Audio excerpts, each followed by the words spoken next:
Everybody, Creative Katie here. Welcome to my channel. Today we have an art journal tutorial for you, and here is the sneak peek. So I'm working in my 10x7 Canson mixed media art journal. I've taped off the side that just keeps the gunk out of the coils and keeps everything tidy and neat and gives me a straight edge. So today I'm going back to full-on art journaling. I've been doing little things and I've been editing them, and so I haven't had all the various layers that I typically have.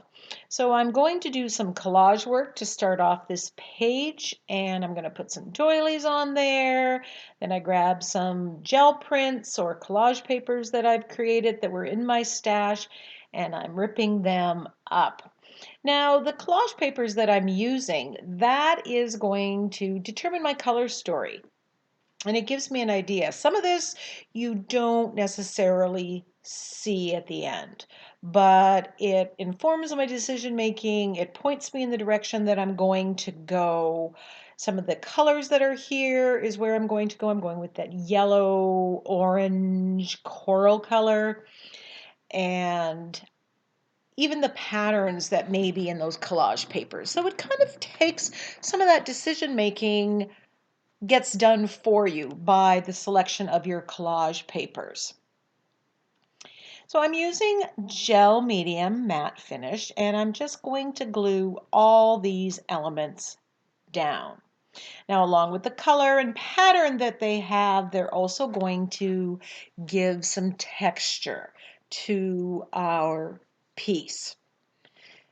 Now, one of the reasons that I art journal is because when I'm in my art journal, my mind is typically free. I'm not as apt to overthink things. I go fairly simple. I just follow my instincts, and I can experiment with an idea that I have, a color combination that I have, without worrying so much about, oh, is this going to sell, or am I using up a canvas? It's paper. So this is the place to play. And sometimes I'll get color combos or backgrounds that I love that I can then use on a canvas in a future. So if I'm looking for a background, I can be flipping through and I'll see this page and I'll go, yes, I like that. I like how this worked and this worked. And it just informs decision making when I'm working on my canvases or pieces that I want to sell specifically.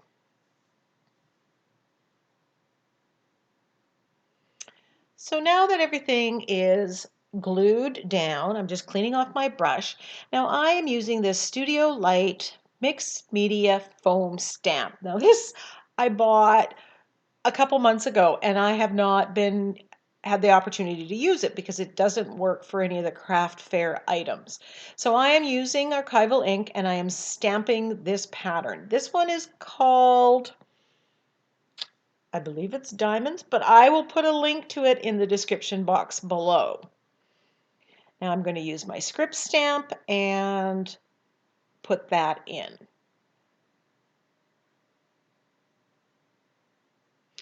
As well. We just have the baseline, lots of interest. Now remember, when we are doing in our art journal, we want color, texture, pattern, and layers. And how you get those things varies from time to time. So I am using the salmon colored in the Deco Art Americana paint, as well as, oh, the name of the yellow escapes me. It'll come to me.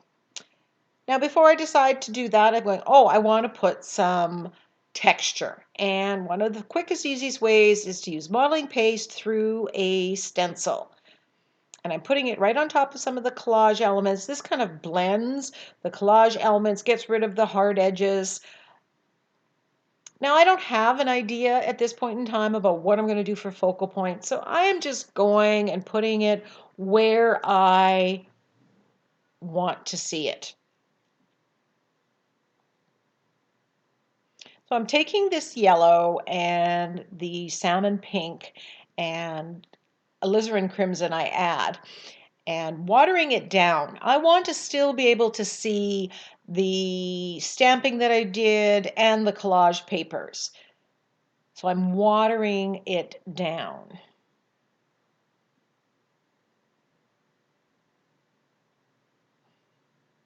And I want a little bit more pink, so that's why I grabbed the alizarin crimson.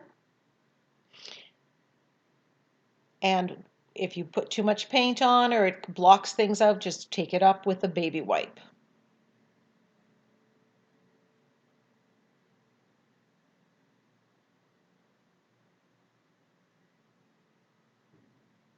And I'm working it into there. It's bright salmon, I think is the color there.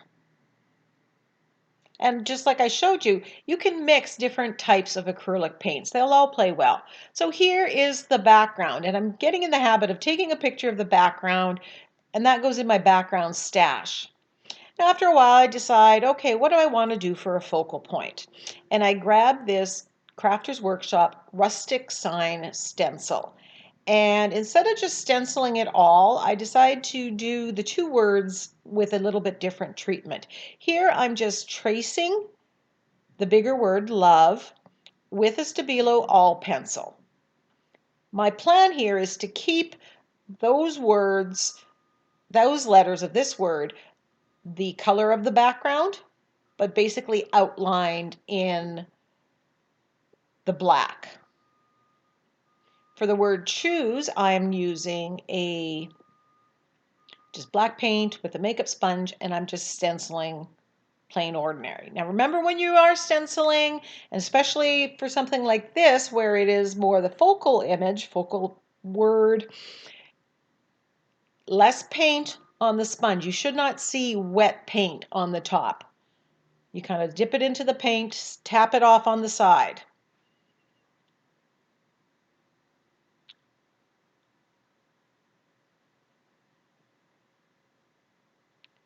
Now I thought to myself, with the Stabilo All pencil, I can just activate the Stabilo and get that shading around the word love. But when I start doing it, it's not giving me the effect that I want, or not as easily as I want to do it. So I think, okay, can I do the acrylic float technique? And then I decide, I'm just going to grab my woodless charcoal pencil. This is the soft one, and I am tracing around it and smudging it. And that's giving me closer to the effect that I imagined in my head. So remember, with stenciling, you can trace the image or the pattern. You don't necessarily have to put paint through. So now, not sure I'm quite happy yet with the word love, but I'm using the charcoal pencil and smudging around the edges and framing my page. And usually that's a thing I do when I'm not sure what I want to do and I'm giving myself some think time. So I'm adding a little bit more, making it a little darker, and I like it, but it's not exactly. Now I wanted to bring out some of that stenciling with the modeling paste, and it just didn't work. And I'm thinking, okay, I'm going to put the butterfly on top of this, or I'm thinking of it. I'm auditioning it. Now I need to have some bling, so I'm taking it, putting it on the pad of my finger and just rubbing it on the textured places, both the collage papers and the modeling paste. I want to bring that textural element out a little bit. And I really struggled, and I can't honestly say that I got as much from it as I wanted to. It just didn't seem to work. And it might be just a combination of the type of stencil I used or the colors or something. So then I want to add more bling, so I'm putting the gold paint on this mixed media foam stamp, and I'm stamping around. Now, this would have made sense to do this before I did the stenciling and put the words on. But again, when I'm doing this, I honestly, for most of the time, I don't have that plan.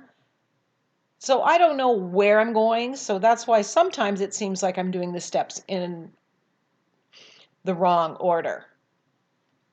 I wanted just the word love to be a little bolder, so then I think, oh, I can use my fine line bottle. I love my fine line bottle, and it's great for projects like this. So I'm grabbing it and I'm going kind of in the middle of all that shading and just outlining the word. And this is getting it fairly close to what I pictured in my head.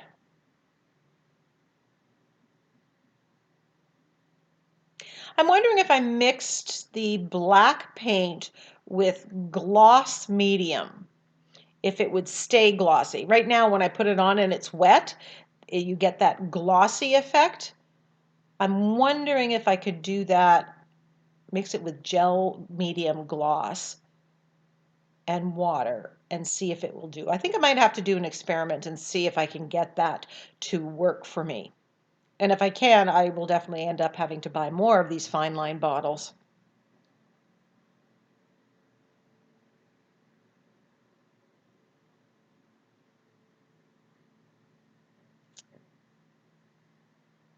So I'm very sketchily going and outlining around. And as you can see, I'm scrapping it back and forth, and I'm not even attempting to make a straight line.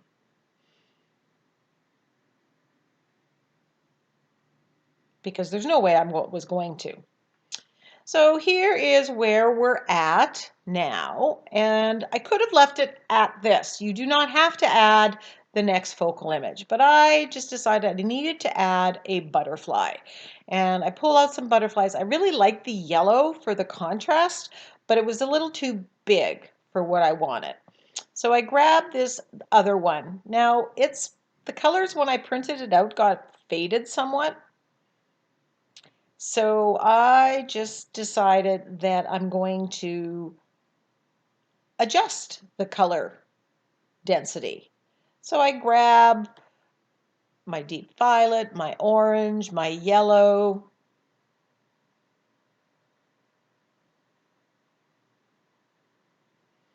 and I'm just painting right on top of this this butterfly just to brighten the colors a little bit so it stands out a little bit more than what it was. But I know that I'm going to do shading around it, and that's also going to make it stand up from the background.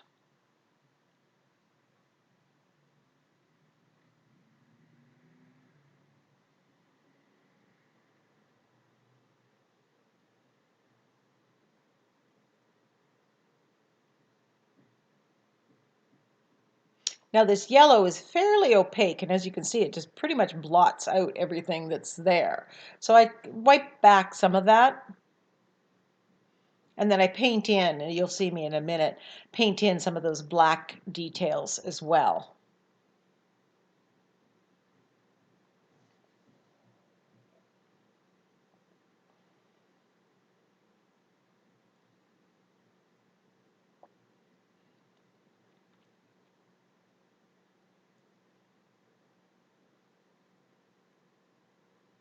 So you can take the baseline focal image that you have printed off and then adjust the colors to suit you.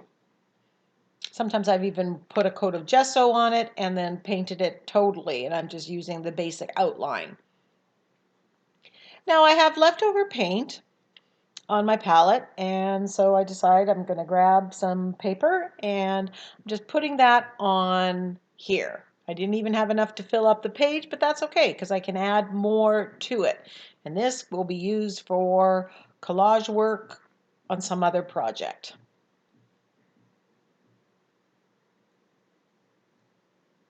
I want to shade and edge the butterfly, so I'm just using a makeup sponge and the black paint and just giving it a bit of an edging and getting rid of the white sides just so it works better for me.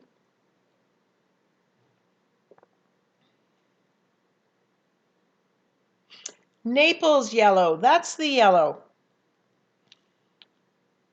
that I use. It's a very nice opaque muted yellow. Here I'm just adding some of the black marks back in, and I'm not being too precise or particular, not or exactly doing it the way it was, giving it kind of a more painterly type effect.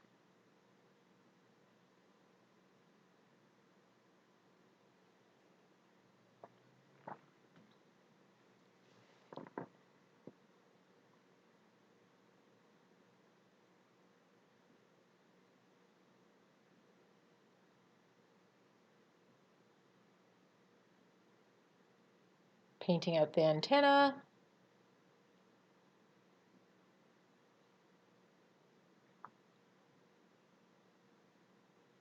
As I said before, I will put a link to the stencils that I've used, the fine line bottle.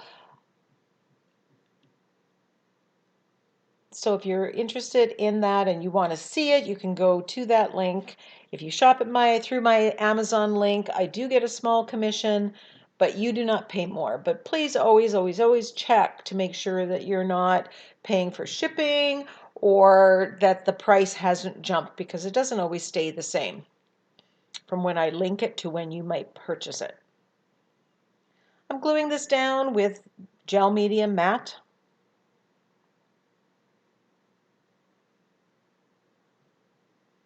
Now remember, there's texture in the background from the collage papers, from the modeling paste, so it takes a little bit more effort to get things to lay flat.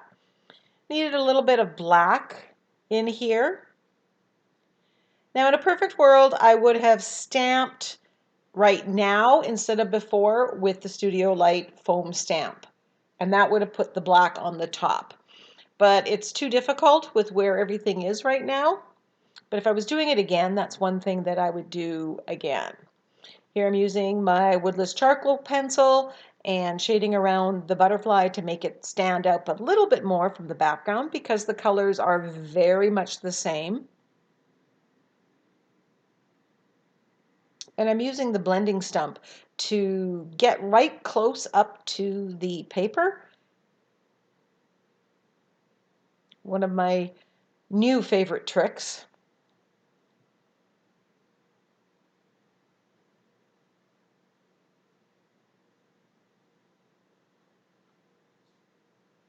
And I'm thinking, still trying to shade around some of the elements from the modeling paste, and it's still not working. So I basically wipe that off and give up.